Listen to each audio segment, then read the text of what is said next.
Welcome to the Hoop Collective podcast. We talk about the NBA, which we're doing on Thursday afternoon.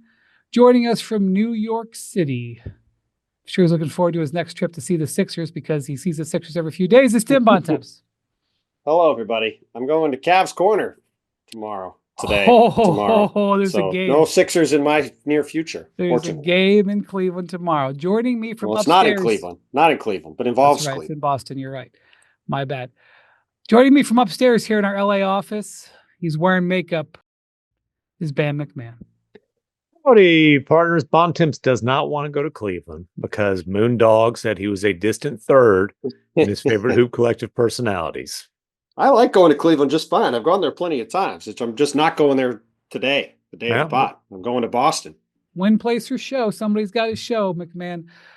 Later on in the podcast, we're going to have a special guest on, Armen Keteyian, which I'll tell you about later.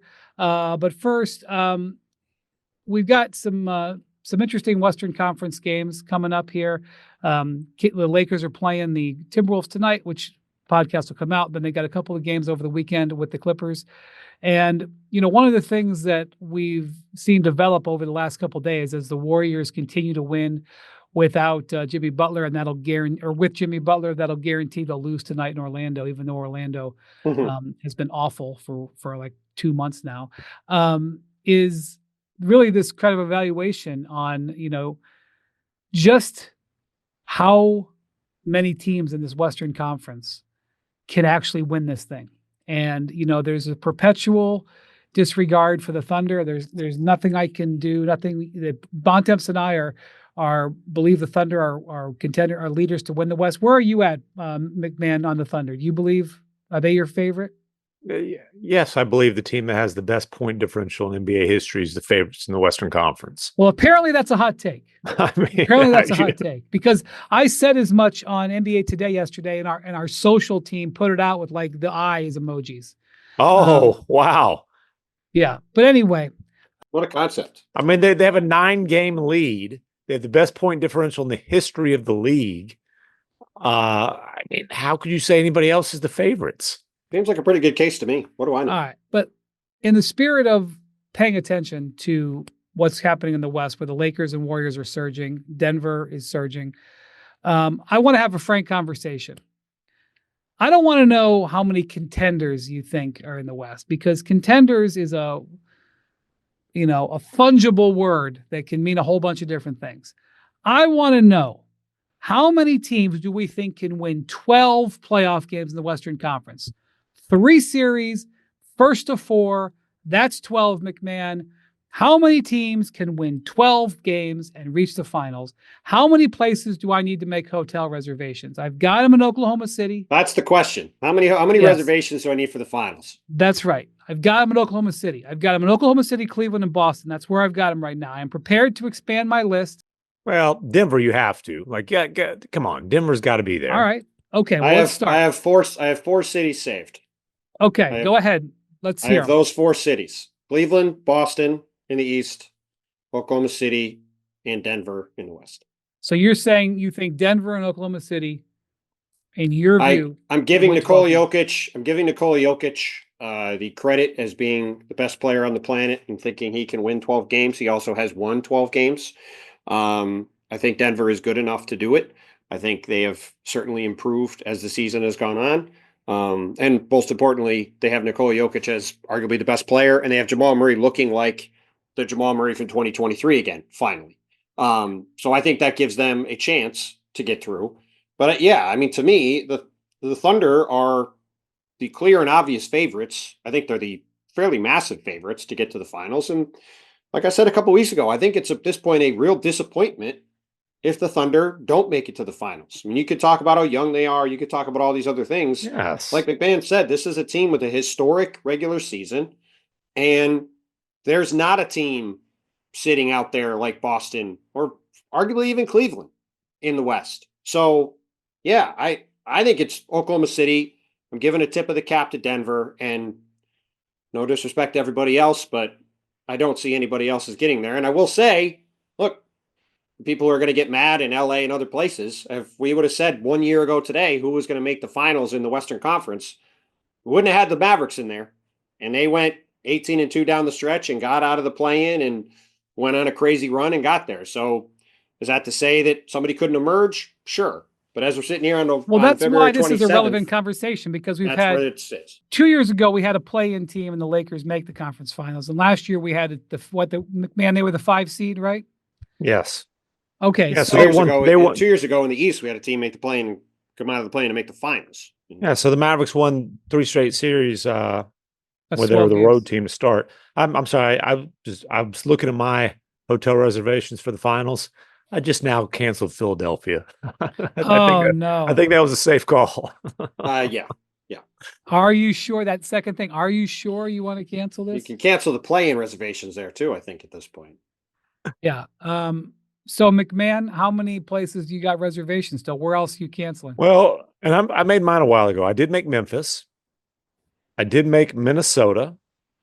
We're just talking West, right? Mm-hmm. So Yeah. Memphis, Minnesota, Denver, and OKC is what I've got.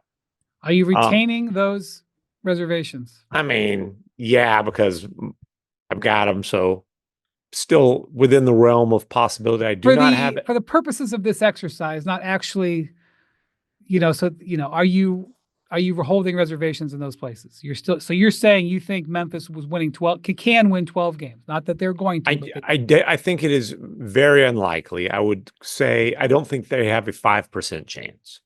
I don't think Minnesota has a 5% chance. If you're giving if 5% is like I think we're going to use the Daryl Morey rule. What teams have a 5% chance? I think OKC's about 50. I think Denver's about 35. I think the Lakers, maybe you could talk me into the Lakers cracking 5%. And then I think we're trickling in some single digit ones, one of which I wouldn't have to get a hotel anyway. I know the Lakers just beat the Nuggets in Denver for the first time in, I think, 3 years. I'm going to need to see them win a few more games like that before I'm putting them in that category, as well as they've played and as good as they've looked of late. Well, the reason I put the Lakers in the 5% category is LeBron is still playing at a no-brainer all NBA level. And obviously the guy is, he's been to umpteen finals. And Luka is absolutely capable of carrying a team to a playoff series victory at least once or twice during a playoff run. So, when you've got 2 of the top, I'm going to say 8 players in the league, then I think you've got a 5% chance to win your conference.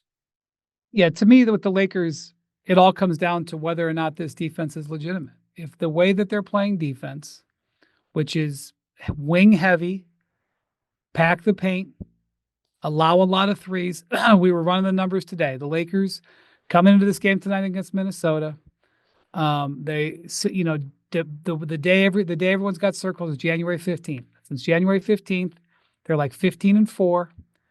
They are number 1 in defensive efficiency in that time, and they've allowed the 3rd most 3-point attempts in that time. So what JJ Redick is doing, and their team has changed a lot in that time. And I think Anthony Davis played, I think, of those 19 games, I think Anthony Davis played in 7 of them, 7 or 8. So it's not a clean comparison going forward. But in that stretch, they've played essentially this system where they're protecting the paint with their wings because they don't have tremendous rim protection with their bigs. And so the question is, do I believe, or anybody believe, that defense can hold up? I think it's an interesting maneuver from JJ Redick, who certainly, as the 3-point shooter, he may believe that more people are taking high volume threes than should, and maybe that they can lean into that. And I certainly think if you're going to play that way in a series, you're risking getting exposed every now and then. And of course, it depends on who you're playing. If they keep the defense up, and I'm not saying number 1, but if they continue to win games with decent defense, I will entertain the possibility to the point where I may make reservations in LA. Ooh. I just know that Luke, not the way Luka's playing right now, but I know that Luka can carry a team through a playoff series. And I know LeBron Maybe not through a whole series, but certainly could be the difference in 2 games in a series. And I respect that. If their defense can get it close, LeBron and Luka can bring it home. That's the best way to say it. And so I'm going to make Denver. I think I'm going to make LA too. What about the Bay? We'll see if Brian's a true ESPN employee. He's already gone off the deep end on the Lakers. We'll see if he can go off the deep end on the Warriors. No, I'm 5%. So you're saying they failed to make the 5% rule? They're starting Jackson Hayes at center. I agree, and as we talked about on the last podcast, I don't care about basically all of the games before Saturday. So, come back to me on March 21st, and I want to look from Saturday to March 20th when they play the Bucks. Okay, again. well, March 21st, I can cancel the reservation, but I think I'm going to make them. I mean, it's your list.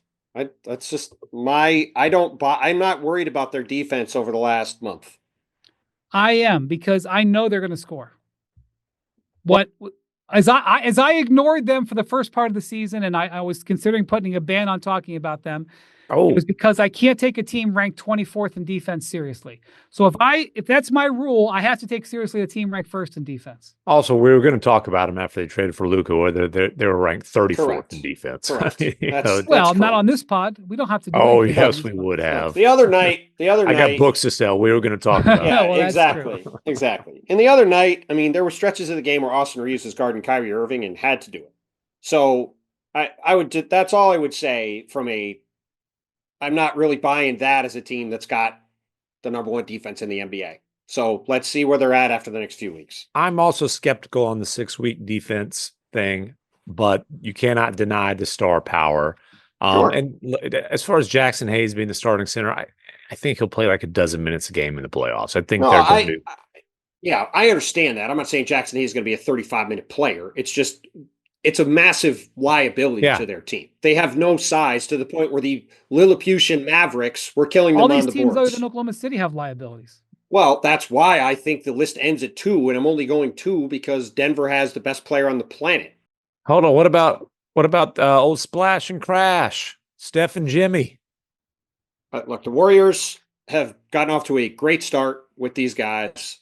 They have a lot of the same problems that the Lakers do. I think they're a more balanced team than the Lakers overall. They're probably not quite as good offensively. I think they're overall much more solid at the defensive end. But ultimately, you're talking about a tiny roster that when you're going through the playoffs in the West, they're going to have a lot of time. They're going to have a lot of difficulty beating some of these bigger, more physical teams as they go through. And you're also talking about a roster where you got 3 guys 35 and older in Steph, Draymond, and Jimmy that you're relying on to carry you for the next 4 months. And I think the odds are those guys are not going to hold up over that stretch either. So MacMahon, if you were starting from today and you didn't have pre-existing reservations that you made months ago, where would you make them? Because you're hedging by saying that you're not canceling, but give it to me. Yeah, OKC and Denver, and then I might make one in LA. I'd consider it. Depending on the rate. If the rate was really good. All right. No, worry about the rate. I'm just the concept. Now, I'm not actually talking about the mechanics of holding the room. Oklahoma City and Denver, I think you're 85 to 90% between those two. Are you putting down a deposit for a table at the bar previously known as the Pink Parrot? Are you confident enough to put down a non-refundable bottle? I don't even know the term. Well, first of all, I don't think it's a bottle service type of joint, nor do I do bottle service. No. But yes, I will go ahead and make a reservation there, considering that I'm on scholarship. I'm very confident. Yes. It's the GOAT. Opening up as a sports bar, the GOAT. Shout out. Also, the Tipsy Tiki right there on the river. We'll be hanging out at both of them, Wendy. I will say this. The GOAT is a great name for a sports bar. It's a great name for a sports bar. It's not bad. Look, if you just did a blank look at the stats for the Thunder and you just said, what would your percentage be on a team with this resume, MVP candidate, top 3 MVP candidate player, best net rating of all time, top 5 offense and defense, dominant 9 or 10 game lead over the rest of the conference, you wouldn't say 50% of them making the finals. You'd say 60 or 70 or 80% of them making the finals. I agree with that. Well, yeah, but then you'd say, hold on, they do group interviews and they're kind of nerdy. Well, it's beyond right. that. That's not really that. It's that their average age is like 24.8. Well, it's all of it. It's that. And that they've won one playoff series as a group. Yeah, they haven't done it. And until a team does it, there's going to be a whole bunch of doubt. So that's where they are right now. Yeah, I was talking to somebody in the GM in the Western Conference, and I was saying, how do you feel about the Thunder not getting respect? And he's like, why should they get respect? He wasn't being dismissive to them. He's like, you shouldn't get respect until you've done it before. Honestly, I talked to a lot of people around the Western Conference too, and I talked to coaches on other teams that'll be in the playoff mix, and there is not this great fear of the Oklahoma City Thunder, whether there's no fear of anybody. Be. I was talking to a head coach yesterday, and he said, we all think we can beat each other. Yeah. We're all flawed, and we all think we can beat each other. Well, and look, if we're being serious, the Thunder discussion really just comes down to Jalen Williams. That's the question. Everybody, when you go into a series with a team like that, Shea is going to ball, and he's going to put up numbers. Mm-hmm. The question is, and their defense is going to be awesome. They've got the 2 bigs. They can play 1,000 different ways. They've got, experienced veteran role players now, guys like Isaiah Hartenstein and Alex Caruso. Lou Dort's played in the playoffs now a bunch. They've got a bunch of different guys. What they don't necessarily have is that truly reliable second scorer deep in the playoffs. And that's what the spring is going to be about. Can Jalen Williams step up in that moment and be the kind of player they need him to be? That's where the doubts come from. I would say, or Chet Holmgren, because I do think, Jalen Williams is obviously Chet's been out this year. So Jalen Williams has established himself as that number 2 guy on a consistent basis. But coming into the season, it was 2A, 2B. I think Chet is their second best player, but I think from this standpoint, what I'm talking about, it's about the person that's creating offense and running the team when Shea isn't on the court and is the second guy on the perimeter. Because you look at all these elite level teams. Shea's not going to be on the court for about 6 minutes of playoff. I'm just saying, you need a second guy on the perimeter to be a reliable, big-time scorer in a deep playoff run like that. You need somebody else to step up and do it. And for Denver, the second guy, even though they're not perimeter guys because Jokic is inside, the second guy for them is Jamal Murray. And the second guy for Boston is Jaylen Brown. The second guy, we'll see what the second guy for Cleveland is going to be. But last year it was Luka and Kyrie. Well, Darius Garland has to do it in the playoffs. He hasn't done it in the playoffs yet. So last year you had Luka and then you had Kyrie, right? And if you had another guy that you knew could get going in any playoff game, put up huge numbers. So I think that is the biggest question mark. And we've talked about it a bunch. I think that's the biggest question mark about this Thunder team. Obviously the role players have to hit threes, which they didn't in the Mavs series. And Jalen Williams struggled offensively in the Mavs series. Yep. And, Jalen Williams has gotten a lot better, deservedly made the All-Star team. But that, I think, is where the question and the doubt about the Thunder comes in. It's what is Jalen Williams going to look like in the spring? And that's the fun thing about the playoffs is we're going to find out. And while Jalen Williams is a critical part of their defense, for example, last year in the series where he really struggled offensively, he was the primary defender on Kyrie Irving. He doesn't need to be maybe in the starting lineup, but they've got Lou Dort, Cason Wallace, Alex Caruso. He's not going to be the primary defender on a guy like Kyrie Irving or Desmond Bane or whoever they end up matching up against. That number 2 guy. He's not going to have to do that for 35 minutes a night in the playoffs. Mm-hmm. If the Lakers play the Thunder in the second round of the playoffs, Luka, our entire network, including Brian, is going to pick the Lakers to win. First off, I don't make predictions. Secondly, Bontemps. That was not a no, MacMahon. That was not a no. It was just a runaway. Just a runaway. Secondly, that is going to be extremely fascinating because if the Thunder win, is it actually going to be fascinating? Yeah, I do because if the Thunder win 4-1, we're going to know that they're ready to go. Okay, that's and it's interesting because last year, that's a different answer. I thought you were saying it was going to go 7 games. No, yeah, last year I thought the Lakers were a really tough matchup for the Thunder because the Lakers were big and physical, and AD was a huge problem for the Thunder, which, hey, if AD's healthy, the Mavericks can be a tough matchup for him too. I don't know that the Lakers are as tough of a matchup for them now, because the Lakers aren't nearly as big, and the Thunder are a lot bigger now. Dealing with Luka and LeBron's not a picnic, but I would think Oklahoma City would win that series and not have to have a game 7. All right, well, speaking of Texas, before we move on, Gregg Popovich put out a statement today, and I'm going to read the statement in full because I think the verbiage is important, and it's also not a long statement. I have decided not to return to the sidelines this season. Mitch Johnson and his staff have done a wonderful job, and the resolve and professionalism the players have shown sticking together during a challenging season has been outstanding. I will continue to focus on my help with the hope that I can return to coaching in the future. It's good to hear from Gregg Popovich, number one. Number two, I think there were two important things in this statement of 3 sentences. One, I have decided not to return. Nobody else has decided. Not my doctors, not ownership, not R.C. Buford, not a vote of the fans, not Victor Wembanyama, whatever. I, as team president, have decided not to return. Secondly, while he certainly doesn't commit to anything, he makes it very clear he is not retiring. No, that to me was the most important part, with the hope of returning to coaching in the future. That is the most important part. It makes it clear that as far as Pop is concerned, the plan is that he will continue as the coach of the San Antonio Spurs, I presume, next season. But very clearly, this is not Pop riding off into the sunset. Let me say two things. One, remember, and we all wish him the best, and we all don't know exactly what his health situation is. Let's just get those two things out of the way.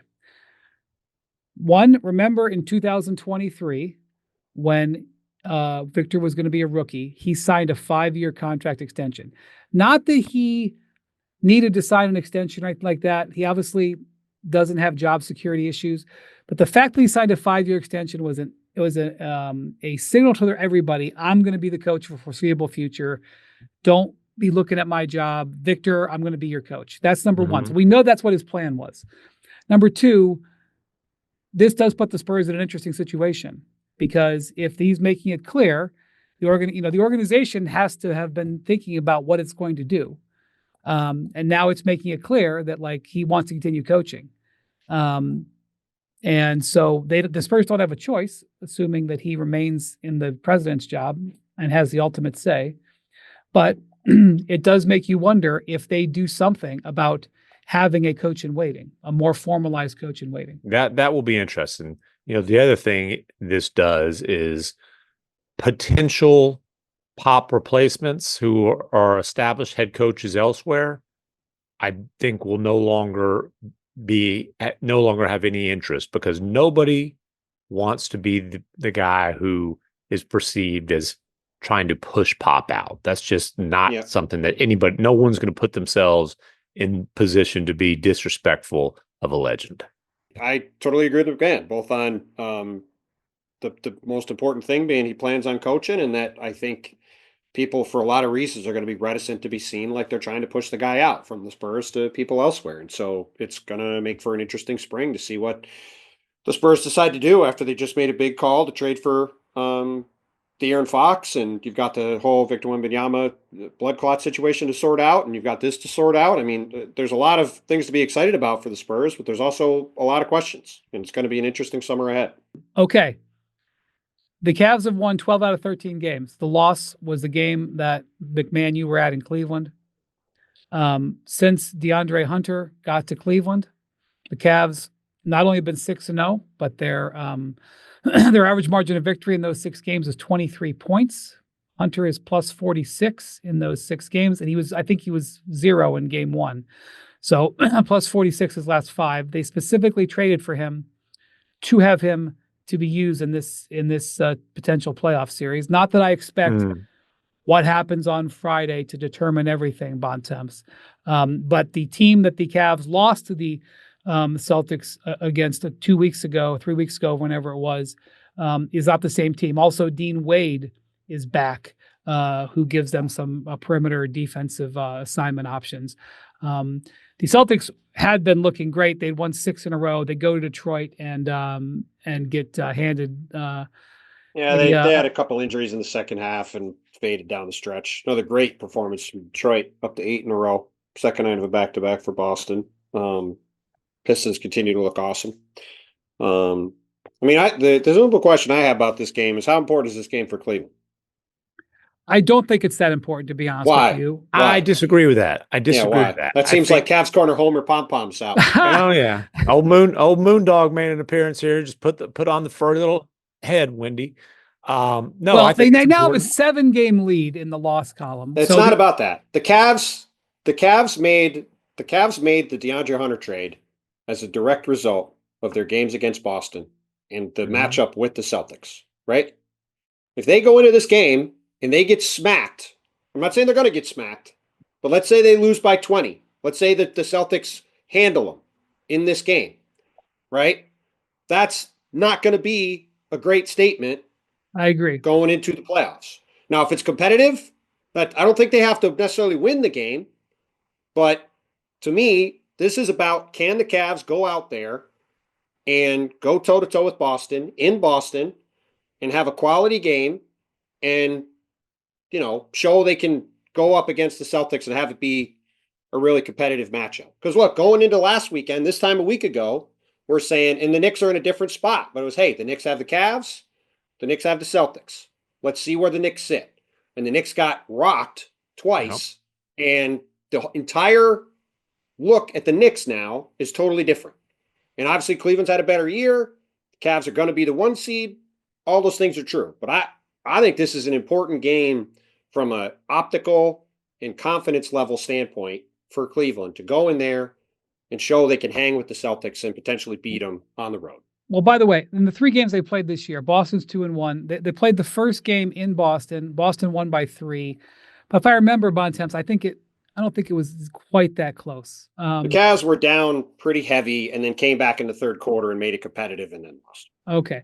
Then their game in Cleveland, the Cavs won by 4, but I feel like it was the same thing. I don't really think it was that close. The Cavs outscored the Celtics by 16 in the fourth quarter and came back and won the game. It was a lot like the game the year before in February in Cleveland when the Celtics were up most of the game, fell apart late. That's right. And it was the second game in Cleveland where it was like, it ended up being like a 12-point game, but it was actually a much more lopsided. Correct. That one was the last one right before the trade deadline, which then led to, at least partially helped the Cavs decide to trade for DeAndre Hunter. Yeah, that was a 7-point game. That was the one 7 points. Yeah, I was there for it. But Cleveland the Boston jumped out to a big lead early, controlled the game. The outcome was never in doubt. And again, Kenny Atkinson was very honest and blunt, really, both before and after the game. I don't know if he used the words measuring stick, but basically like, hey, we've got to see how, their record hadn't been great against the better teams leading up to that. We've got to see how we fare in these games, in a game like this. And then, after the game, he's like, we've really got to study it and see how we can, get to the point where we can beat a team like Boston. And they went out and made a trade for a guy who is a big athletic wing. That certainly helps them have a better chance to match up against the big athletic wings that the Celtics have. So what I'll be interested, a couple of things. One, what the Cavs actually do with DeAndre Hunter. They've been moving their starting lineup around a little bit, but they're, Darius Garland, the injury report isn't out. He has his hip injury. He's missed the last 2 games, but I don't think it's a serious injury, and I think they were kind of saving him for this. So I would not be surprised if he's back. And Jaylen Brown is questionable with a thigh injury, and Drew Holiday is questionable with a finger injury also for this game. But we'll see how much they deploy Hunter. He's guarded when he was in Atlanta. He really he's gotten a lot of reps against Brown and Tatum. And by the way, Boston's record's pretty good. Although earlier this year, the Hawks, did beat the Celtics twice. There it And is, MacMahon. We're setting it up. Setting it anyway, up. one of the things that happens when you watch Cavs games this year is Donovan Mitchell has several different gears. One of the things that they've done this year really well is he's dialed back at times and let Evan Mobley or Darius Garland go. It's been tremendously successful.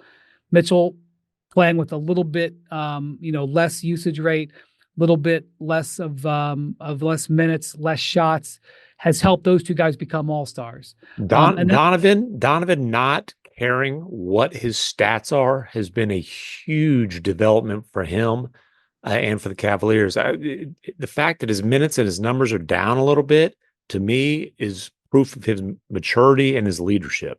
Absolutely. 100%. And it's also been smart to protect him. And I would argue, watching him throughout the year, he's gotten stronger and stronger. Like, if you remember, he had like 2 dunks in like the first like 35-ish games. Mm-hmm. Not that that's the be all end all, but you look at these last like 10 or 15 games, his bounce looks way, way better. I think they're getting rewarded for reducing his workload.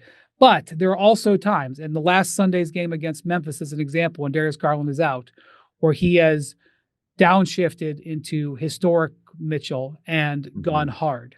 So part of, I think, what you see in regular season games is you see him choosing a gear. Not that he's taking it easy, but you see him choosing a gear. So one of the things that you want to watch for isn't just for the certain matchups that happen. I want to see whether Donovan is what gear he's in. The other thing is, in the games this year, the Celtics have used Jason Tatum basically at defensive center a lot, guarding Jared Allen. And the Cavs haven't always been able to take advantage of that. So what the Knicks did what they did against the Knicks too. Had him on Karl Towns a lot. Wendy, you know how today on NBA Today I mentioned Chris Finch's challenge to Ant Edwards has been, hey, empower your teammates as much with your game as you do with your personality. That's what Donovan Mitchell's been able to do this year. He's empowering his teammates with his game. Yeah, and frankly, it's a learned leadership skill. In all honesty, like, spots 4 and 5, I think Tatum's probably going to be in 4th in MVP, but spot 5 in MVP, not for nothing. Like, it doesn't mean that much, but like, I had Jalen Brunson in there last time around, and I feel good about that. And Jalen Brunson, for example, had an MVP performance on Wednesday night where he carried him home.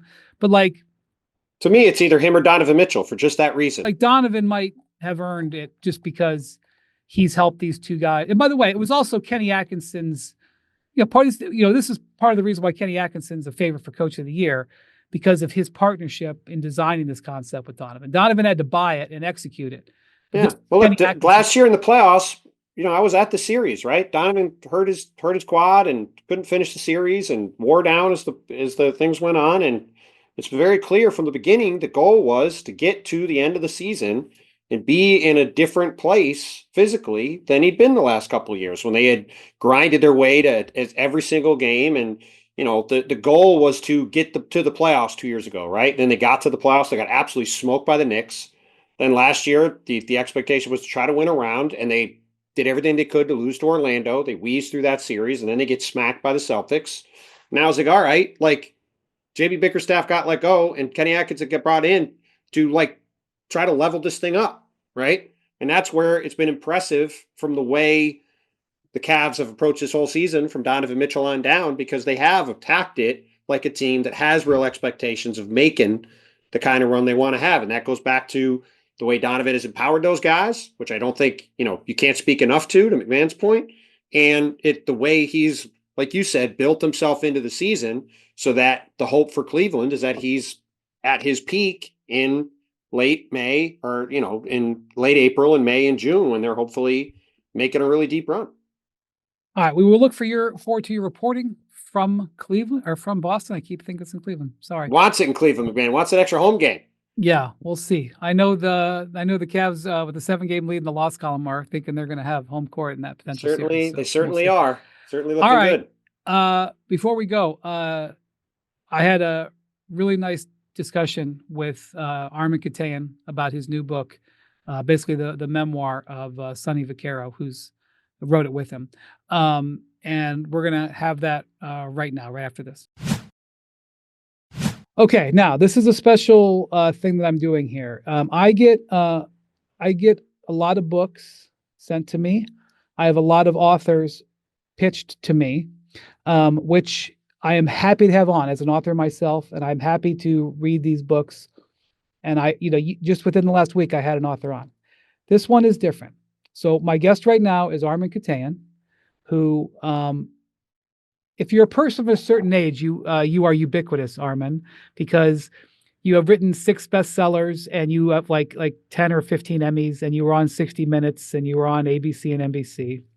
Yeah. Some of the podcast listeners and viewers may be skew a little younger. Armen Keteyian is a legend as a journalist. Okay, so my respect for him is immense. And let me just say that this book that we're going to talk about, I have not read. I have not had it sent to me. And I'm not saying that, Armen, because I wanted it. I'm very excited about it. My point is that when I found out about this book, I was personally excited. I am genuinely excited to consume it. And that's why I wanted to have Armen on to talk about it. He has co-written a book called In Legends and Souls, or actually called Legends and Souls. Souls, S-O-L-E-S, as in shoes. It's basically the memoir of Sonny Vaccaro, who is a transformational figure in basketball.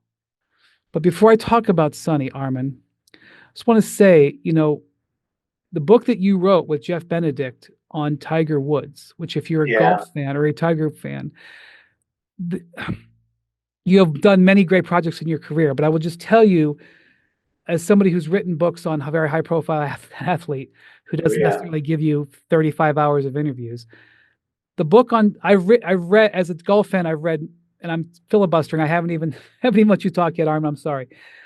That book is such an impressive, incredible work of storytelling without access. It's been made into a documentary, or the basis of a documentary.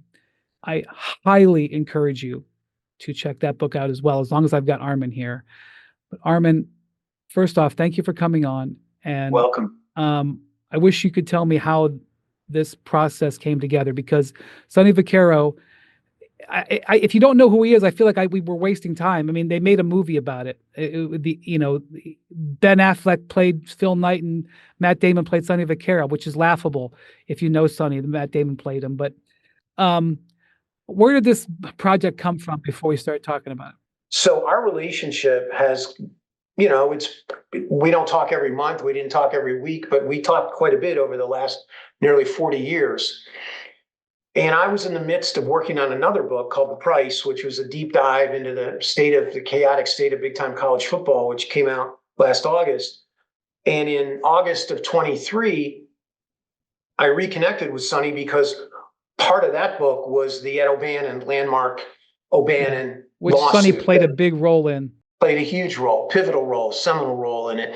And so when we were talking, I said to him, so how's the book? And as you well know, rumors around Sonny Vaccaro for the last almost 7 or 8 years were Sonny's working on a book, and we didn't quite know who was working on it with him. There were all sorts of names that were sort of floating around, but I never knew who it really was.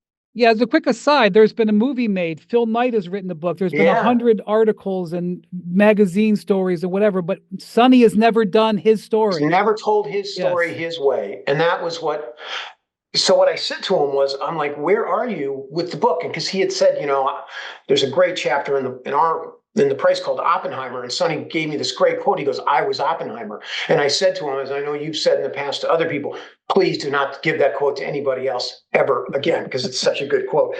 So we were talking, and as you mentioned, Air had come out by then, and the book had gone out to publishers. The proposal had gone out to publishers, and as can happen, all the publishers said, well, we already know the story, because they had seen the movie, even though it was only 4 months of Sonny's life, of an 85-year-old life. So I said, well, send it to me. Because by that time, we talked, it was probably early 24 again, when I was fact-checking stuff. And I said, well, send me the proposal and let me look at it. And then, so they sent me the proposal, and And I was sort of like, it didn't really capture Sonny's life the way I think it should have been captured. And then I said, well, send me the manuscript. And because he says, we have a manuscript. Well, it was 152,000 words. And having written books, that's like 2 books in one. Yes, about 70. I think the books I've written are about 70 or 80, maybe 80,000. Yeah. It needed to be cut down, and it needed to be reorganized, and it really needed to be recentered and polished and trimmed. But the book was there. The stories were there. The detail was there. The color was there. The moments were there. I mean, this is such an auto buy and auto recommend. Like literally, I mean, seriously, you doing this project with Sonny, yes, instantaneous success. I don't even care what's in it. You can probably name a half a dozen people that have done, at least a half a dozen, that have done one thing that changed the game, changed the world of sports. I can name 5 or 6 things that Sonny Vaccaro did in an improbable fashion, going back to the round ball, the Dapper Dan, and then paying coaches. Who comes up with that idea to pay coaches for shoe company money? And then obviously Michael Jordan and the Kobe signing. So let me stop you there. So obviously his background and coming from Western Pennsylvania, that's all, I'm sure that's all in the book. I don't know, but for my audience, I would just want to talk about 3 things in the time that we have. One, the Michael Jordan signing. So Phil Knight wrote a book where he wrote about it. David Falk wrote a book where he wrote about it. I don't know Phil Knight. I know David Falk a little bit. The movie was essentially Michael's story. It wasn't framed that way, but Michael's story where his mother is the hero of the story. Yes. As you can imagine in David Falk's book, David Falk is the hero of the story. Yeah. I know who my preferred belief is because the man that I know is Sonny Vaccaro. So this is interesting now. And there's over the years, as you can imagine with anything, everybody's tugged and there's been this tension over whose version of stories. So I have to assume, again, now having read it and being excited about it. So I assume this is Sonny's version of the story. No question. And it's from the horse's mouth. Right. I mean, there's 17 seconds to go in 1982 in that Georgetown, North Carolina game when Michael hits that huge critical shot. That is really the seminal moment for Sonny when he realizes that unlike anybody else who had at that point in time, Michael Jordan is different. Michael Jordan is a game-changing athlete. And at that time, as you'll remember, in 82, Barkley was there, Olajuwon was there, Stockton was there. That was a draft that was full. Sam Bowie was there, full of really great players. But were they transcendent athletes like Michael? Sonny saw that, and his story is, and it's the true story, is he puts at that time, he's a pretty powerful figure at Nike. He puts his job on the line. He puts his career on the line by Nike saying, take all your endorsement money that you're thinking about spreading out to these other athletes and roll it all into one. Go all in on Michael Jordan. And Phil Knight is like, whoa, wait a second here. Yeah, because in Phil Knight's book, like it's very clear, like Nike's this juggernaut now, but he was I wouldn't say he was barely making payroll by the early 80s, but it wasn't like they were flush with struggling tens of millions of dollars to throw around on marketing. They had like $250,000 was their entire marketing budget. Right. And they're like, oh, we can give 30 here, 50. And Sonny goes, no, put it all in. And then I think one of the best chapters in the book is the role that Billy Packer plays at the 84 Olympics.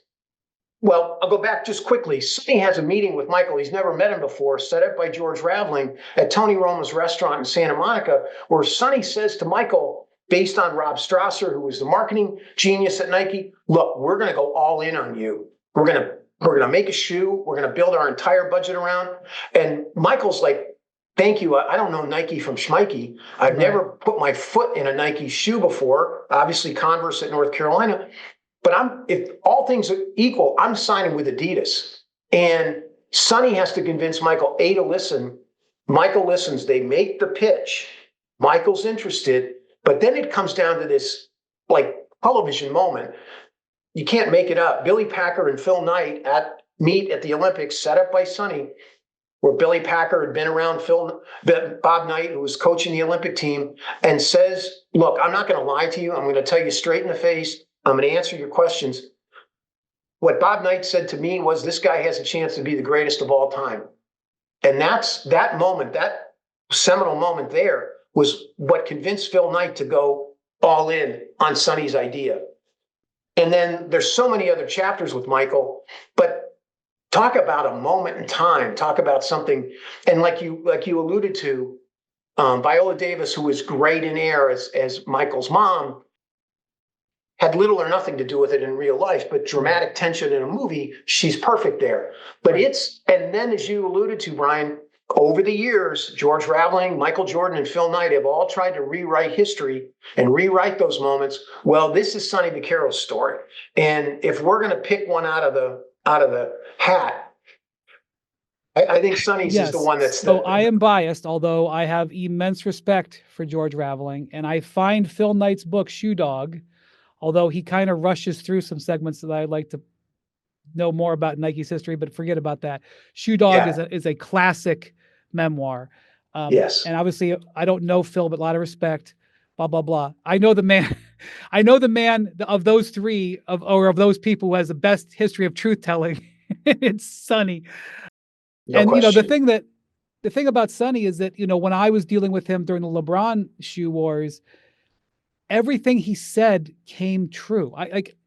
This is out of sequence because I was going to ask about Kobe, but I'll never forget this. My writing partner at the time, Tom Reed, was my writing partner at the time. We were covering this shoe story. I'll never forget. Like, we were thinking LeBron was gonna get maybe 30 or 40 million. Okay, which was unbelievable because Kobe was coming to Nike at that point. He was getting 40 million. So the idea that LeBron would get the same as Kobe, who had won 3 championships, was ridiculous.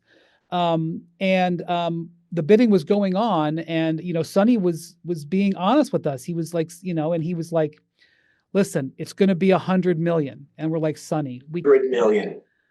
We can't put 100 million in the paper. We will look like fools. He was like, do yourself a favor. Put that it's going to be 100 million. It's going to be 100 million.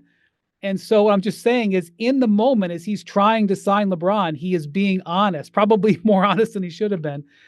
Sending a message. He was sending a message, and that part of that is he wanted his rivals to know that Adidas was willing to go. And this is where the chapter is called "A Betrayal in Malibu." Yes.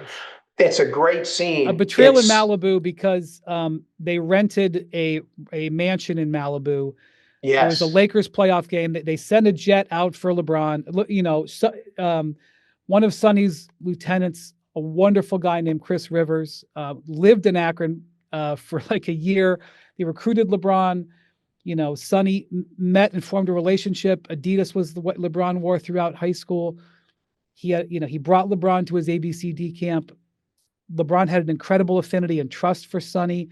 LeBron's mother, Gloria, had an incredible trust in, I wrote about this extensively, Armen. I don't want to go over that, but when they turned down the money at Reebok, his first pitch, he famously gets this, LeBron just told the story. It just was refreshed on the Kelsey Brothers podcast where they gave him a $10 million cashier's check. And, this is a guy who went to high school that day.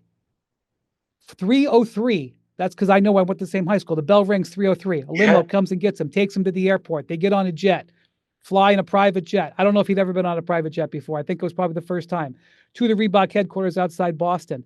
He's still living in the projects. His mother is. He's living in a different house, but his mother is still living in government housing. And they say to him, if you sign with us today, you may take this $10 million check with you tonight. Tomorrow you can deposit it and have $10 million. Okay? He says no. Do you know what? One of the reasons he says no, Armen, is because he trusts Sonny. Okay? And so then you get to Malibu, and then you write about this in the book.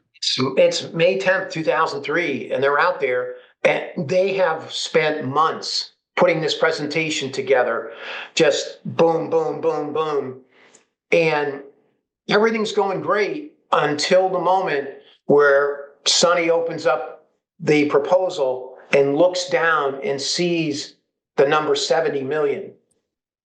Not 100 million, 70 million. And a lot of legal language that says It wasn't even therefore, 70. Yeah. yeah. It was like LeBron had to meet their expectations rather than Adidas meeting LeBron's expectations. And Gloria was there with LeBron. And it was, I can say, I think in Sonny Vaccaro's life, I think the greatest disappointment in his life. And that's the reason he left Adidas, because he thought he had been lied to. Not thought, he knew he had been lied to. And it's an incredibly powerful moment, because Gloria looks at Sonny, LeBron looks at Sonny, and Sonny knows what their thinking is. This isn't what we expected. And Sonny feels like he has betrayed them when really Adidas has betrayed him. And so it's one of those moments. I mean, Aaron Goodwin, who probably will write a book someday, who LeBron's agent, he described it to me as Sonny was embarrassed.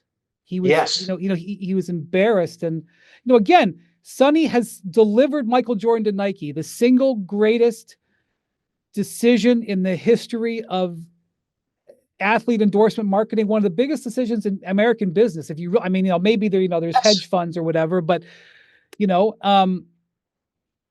he delivered Kobe Bryant to Adidas, which, think if Adidas had gotten LeBron James and Kobe Bryant. By the way, Adidas messed it up. Kobe ended up leaving. There's another great chapter is like this whole head fake they have with Kobe perhaps going, and it really starts with Jelly Bean Bryant, his father, being at the ABCD camp, and Sonny's like, Jelly Bean, this is my son, Kobe. Kobe, he plays in the ABCD camp the first time and comes up to Sonny at the end of the camp. He's kind of blown people away at the end of the camp, and he apologizes to Sonny. And Sonny goes, what are you apologizing for? Oh, Mr. Vaccaro, I'm really sorry I didn't win the MVP award. The MVP award. He's apologizing to Sonny. So that's the beginning of the relationship. And Sonny comes to the East Coast, and my wife and I, Dee Dee, saw he and Pam sometimes in New York on the Upper East Side, but he's kind of on the East Coast because he wants to keep his eye on Kobe, but not be in Philly. So it's not so obvious. And then you get to the draft, and it's a wonderful story. John Calipari is at the time the head coach of the New Jersey Nets, and there's a head fake. And even go back before that, Brian, there's this great moment where Jerry West is in the stands and they have a private workout with Kobe against Michael Cooper, of all people, who's then 41, but he's still Michael Cooper, defensive wizard. And Kobe just schools him in this workout. Jerry watches it. I say Jerry, Jerry West watches it for like 10 minutes and says, okay, we're good. We got to figure out a way. Arn, tell him. Yeah. Got to figure out a way to move up in the draft. They make the trade for Vlade Divac. They get Kobe. Well, they have an opportunity for Kobe. And then there's this moment where the New Jersey Nets are going to pick right before the Lakers. And Calipari's there and his staff is there. And it's this great head fake. I don't know, John. I don't know, Cal. He could be going to Italy. You're telling me he'd go to Italy instead of go to the NBA? I don't know. I'm just telling you. That's a possibility. And they get Kerry Kittles, who's a great guard, but he's not Kobe Bryant. And so Sonny finds himself like Zelig, he finds himself in the middle of all this stuff. But the reason is, Brian, and you alluded to it, is Sonny Vaccaro's word was his bond. When he said something to you, you knew it was going to happen that way, or that you could trust the information coming from him. And I think, and you live in this world far more than I ever have, but you get to know when somebody says A, it's going to be A. But with other people, it could be B or C, depending upon how they're working the, things. All you need to know about Sonny Vaccaro is he was in on the ground floor. I mean, the dirt ground floor of Michael Jordan, Kobe Bryant, and LeBron James. And keep in mind, he delivered that, whatever you want to play with the verbiage or whatever story you got, he delivers Jordan to Nike. He delivers Kobe to Adidas and plays whatever role he played, whether it was a 5% role or a 28% role in getting Kobe to the Lakers, and then he is on the verge of delivering LeBron. Now, maybe we'll never know how far Nike would have gone. Nike didn't even match Reebok. So, maybe LeBron would have ultimately gone with Nike, but he was on the goal line or the 5-yard line or whatever of delivering LeBron to Adidas, and Adidas didn't back him. Adidas didn't back him. I mean, this is the guy who delivered Michael and delivered Kobe. And Sonny said this week when we were talking, he goes, LeBron he's the perfect endorser for a shoe company because he's so clean in that way. You know, there's no scandal associated with LeBron. He has been everything that Nike could have wanted and more. And all Sonny could think about was if that had been Adidas, you know, there might be a difference now in the in the pecking order in the shoe world. Well, I'm running out of time, Armen. That's okay. My highest recommendation for Legends and Souls, and really my highest recommendation for Sonny Vaccaro, and my highest recommendation for just about anything Armen has done. But if you like Legends and Souls, which I would be stunned that you would not like, and I say this blind, then after you enjoy Legends and Souls, then go read the Tiger Woods or listen to whatever to the Tiger Woods book. I am so glad that Sonny did this, and I've listened to Sonny and you doing some interviews for this, and I hadn't talked to Sonny in a number of years, and while it was important for me to talk to you, I'm so glad that at age 85, Sonny is still so sharp, and that this was able to be pretty. I know. You're absolutely right. All right, man. Thanks a lot. Thank you very much. We'll talk to you. We'll talk to you later. Okay. So excited about that book. Truly enjoyed that conversation with Armen Keteyian. My respect level for Sonny Vaccaro is immense, and I believe he's a Hall of Famer. Okay. Certainly thank you. Be. Thank you to MacMahon. Thank you to Bontemps. Thank you to Jackson and Rafa, our producers. Thank you for watching and listening to the Hoop Collective. MacMahon, it's your turn to buy me lunch. Let's go. We'll talk to you next week. Adios, amigos.